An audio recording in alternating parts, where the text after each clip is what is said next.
ನಮಸ್ತೆ ಎಲ್ಲರಿಗೂ. ಇವತ್ತಿನ ವಿಡಿಯೋದಲ್ಲಿ ಭಾಳ ಹೆಲ್ತಿಯಾಗಿರೋಂಥದ್ದು ರುಚಿಕರವಾದಂಥ ಒಂದು ರೆಸಿಪಿ ತೋರಿಸ್ಕೊಡ್ತೀನಿ. ಓಟ್ಸ್ ಬಗ್ಗೆ ಹೇಳೋದೇ ಬೇಡ. ಇದನ್ನು ರೋಲ್ಡ್ ಓಟ್ಸ್ ಅಂತಾರೆ.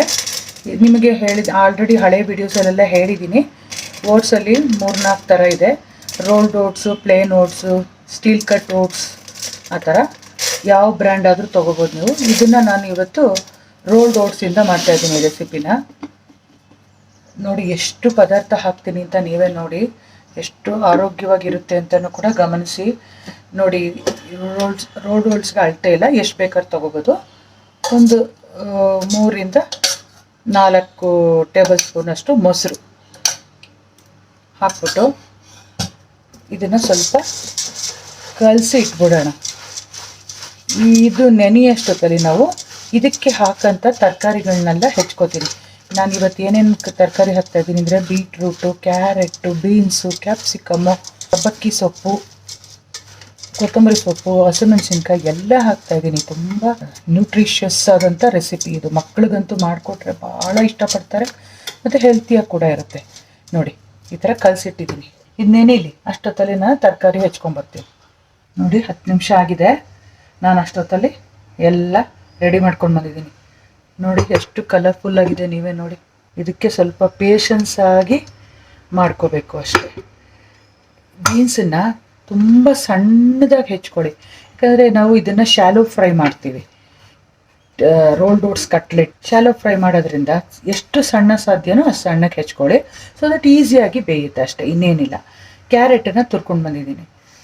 ಇದರಲ್ಲೆಲ್ಲ ಕ್ಯಾರೆಟ್ ಒಂದಿದೆ, ಬೀಟ್ರೂಟ್ ಒಂದಿದೆ, ಮತ್ತು ನೋಡಿ ಸಬ್ಸಿಗೆ ಸೊಪ್ಪು ಚೆನ್ನಾಗಿ ತೊಳೆದ್ಬಿಟ್ಟು ಒಂದು ಅರ್ಧ ಕಟ್ಟಷ್ಟು ಸಣ್ಣದಾಗಿ ಹೆಚ್ಚಿ ಹಾಕ್ತಾಯಿದ್ದೀನಿ. ಪುದೀನ, ಬೀಟ್ರೂಟ್, ಆಲು ಎಲ್ಲ ತುರಿದಿರೋದು, ಕ್ಯಾಪ್ಸಿಕಮ್ ಎಷ್ಟು ಸಣ್ಣದಾಗಿ ಹೆಚ್ಚಿದ್ದೀನಿ ನೋಡಿ. ಇದೇ ಥರ ಹೆಚ್ಕೋಬೇಕು ನೀವು, ಯಾಕಂದರೆ ಬೇಗ ಆಗುತ್ತೆ ಬೇಯೋದಲ್ಲ. ನೋಡಿ, ಕೊತ್ತಂಬರಿ ಸೊಪ್ಪು, ಈರುಳ್ಳಿ, ಹಸಿಮೆಣಸಿನ್ಕಾಯಿ, ಖಾರಕ್ಕೆ ಎಷ್ಟು ಬೇಕೋ ಅಷ್ಟು ಹಾಕ್ಕೊಳ್ಳಿ, ಅದರಲ್ಲಿ ಏನು ಲೆಕ್ಕ ಇಲ್ಲ. ಇವಾಗ ತರಕಾರಿಗಳೆಲ್ಲ ಸೇರಿಸಿದ್ದಾಯ್ತಲ್ವ. ಈಗ ಉಪ್ಪು, ಮಸಾಲ ಪದಾರ್ಥ ಹಾಕೋಣ. ಒಂದು 1/4 ಟೀ ಸ್ಪೂನಷ್ಟು ಅರಿಶಿನ ಪುಡಿ, ರುಚಿಗೆ ತಕ್ಕಷ್ಟು ಉಪ್ಪು, ನೀವೆಷ್ಟು ಓಟ್ಸ್ ತೊಗೊಂಡಿದ್ದೀರಾ ನೋಡ್ಕೊಂಡು ಹಾಕ್ಕೊಳ್ಳಿ ಅಷ್ಟೇ.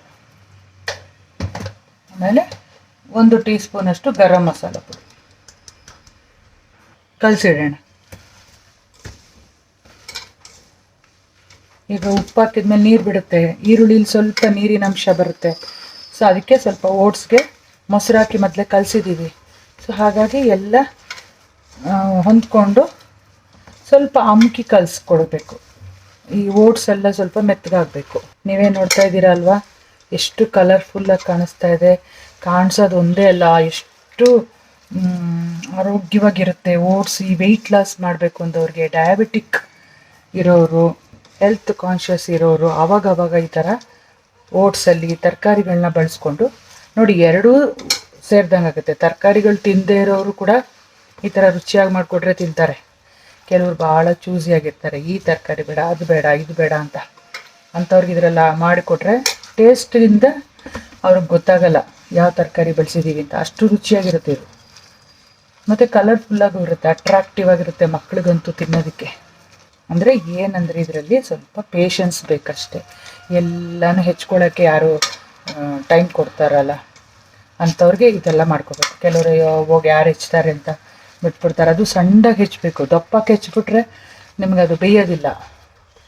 ಡೀಪ್ ಫ್ರೈ ಮಾಡಿದಾಗ ಪರವಾಗಿಲ್ಲ, ದಪ್ಪಕ್ಕೆ ಹೆಚ್ಕೋಬೋದು, ಏನು ತೊಂದರೆ ಇಲ್ಲ. ನಾನು ಶಾಲೋ ಫ್ರೈ ಮಾಡ್ತಾ ಇರೋದು. ಸೊ ಹಾಗಾಗಿ ಚೆನ್ನಾಗಿ ಕಲಸಿದ್ದೀನಿ. ಫುಲ್ ಇತ್ತಲ್ವಾ, ಇವಾಗ ನೋಡಿ ಕಲಸಿದ್ಮೇಲೆ ಎಷ್ಟು ಕಡಿಮೆ ಆಗೋಯ್ತು ನೋಡಿ. ನೋಡಿ, ಈ ಥರ ರೌಂಡಾಗಿ ಉಂಡೆ ಮಾಡಿಕೊಂಡು ನೋಡಿ, ಈ ಥರ ಉಂಡೆ ಮಾಡ್ಕೊಳ್ಳಿ. ಲೈಟಾಗಿ ಪ್ರೆಸ್ ಮಾಡಬೇಕಷ್ಟೆ. ಈ ಥರ ರೆಡಿ ಮಾಡಿ ಇಟ್ಕೊಂಡು ಶಾಲೋ ಫ್ರೈ ಮಾಡೋದು. ಓಕೆ, ನಾನು ಈ ಥರ ಎಲ್ಲ ರೆಡಿ ಮಾಡ್ಕೊತೀನಿ, ಆಮೇಲೆ ಶಾಲೋ ಫ್ರೈ ಮಾಡೋಣ. ಇದಕ್ಕೊಂದು ಒಳ್ಳೆ ಗ್ರೀನ್ ಚಟ್ನಿ ಮಾಡ್ತಾಯಿದ್ದೀನಿ, ಅದನ್ನು ತೋರಿಸ್ಕೊಡ್ತೀನಿ. ನೋಡಿ, ಮಿಕ್ಸಿ ಜಾರಲ್ಲಿ ಕೊತ್ತಂಬರಿ ಸೊಪ್ಪು, ಪುದೀನ, ಹಸಿಮೆಣಸಿನ್ಕಾಯಿ ಹಾಕ್ಕೊಂಡು ಬಂದಿದ್ದೀನಿ. ಎಲ್ಲ ಸ್ವಲ್ಪ ಹಾಕಿದ್ದೀನಿ, ಒಂದಿಷ್ಟು, ಒಂದು 5-6 ಹಸಿಮೆಣಸಿನ್ಕಾಯಿ ಹಾಕಿದ್ದೀನಿ. ಇದಕ್ಕೆ ಉಪ್ಪು ಬದಲು ಬ್ಲ್ಯಾಕ್ ಸಾಲ್ಟ್ ಬಳಸ್ತಾ ಇದ್ದೀನಿ. ತುಂಬ ಟೇಸ್ಟು ಇರುತ್ತೆ, ಚೆನ್ನಾಗೂ ಇರುತ್ತೆ. ಮತ್ತು ಹುಣಸೆಹಣ್ಣು ಬದಲಾಗಿ ನಾನು ನಿಂಬೆಹಣ್ಣು ರಸ ಹಾಕ್ತಾಯಿದ್ದೀನಿ. ಒಂದು ಅರ್ಧ ಹೋಳೋಷ್ಟು ಹುಣಸೆಹಣ್ಣು ರಸ. ಇದನ್ನು ಸ್ವಲ್ಪ ನೀರು ಹಾಕ್ಬಿಟ್ಟು ರುಬ್ಕೊಂಬರೋಣ. ಆ ಕಟ್ಲೆಟ್ಗೆ ಈ ಗ್ರೀನ್ ಚಟ್ನಿ ತುಂಬ ಚೆನ್ನಾಗಿರುತ್ತೆ. ಇಷ್ಟೇ, ಇದಕ್ಕೆ ಇನ್ನೇನು ಪದಾರ್ಥನೂ ಬೇಡ, ನೈಸಾಗಿ ಪೇಸ್ಟ್ ಮಾಡಬೇಕು. ರುಬ್ಕೊಂಬಂದಿದ್ದೀನಿ. ಈಗ ಇದನ್ನು ಒಂದು ಚಿಕ್ಕ ಪಾತ್ರೆಗೆ ಟ್ರಾನ್ಸ್ಫರ್ ಮಾಡ್ಕೊಳ್ತಾರೆ.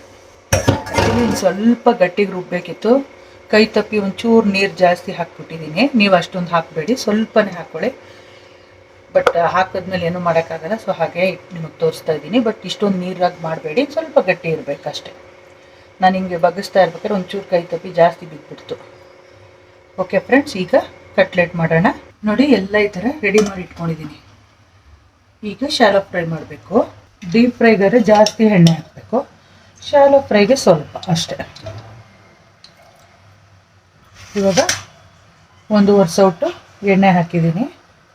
ನಿಧಾನಕ್ಕೆ ಇಟ್ಕೋಬೇಕು. ಇವಾಗ ಬೈಂಡಿಗೆ ಏನು ನಾವು ಹಾಕಿಲ್ವಲ್ಲ ಹಿಟ್ಟು, ಬರೀ ಆಲೂಗಡ್ಡೆ ಒಂದೇ. ಸೊ ಹಾಗಾಗಿ 2 ಕಡೆನೂ ಬೇಯಿಸ್ಬೇಕು. ಒಂದು ಕಡೆ ಬ್ರೌನ್ ಆದಮೇಲೆ ಇನ್ನೊಂದು ಕಡೆ ತಿರುಗಿಸ್ಬೇಕು.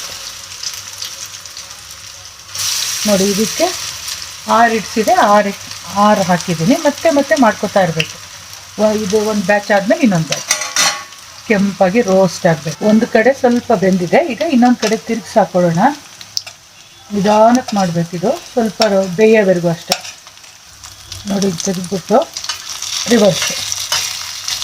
ನೋಡಿ, ಕೆಂಪಗಾಗಿದೆ ನೋಡಿ.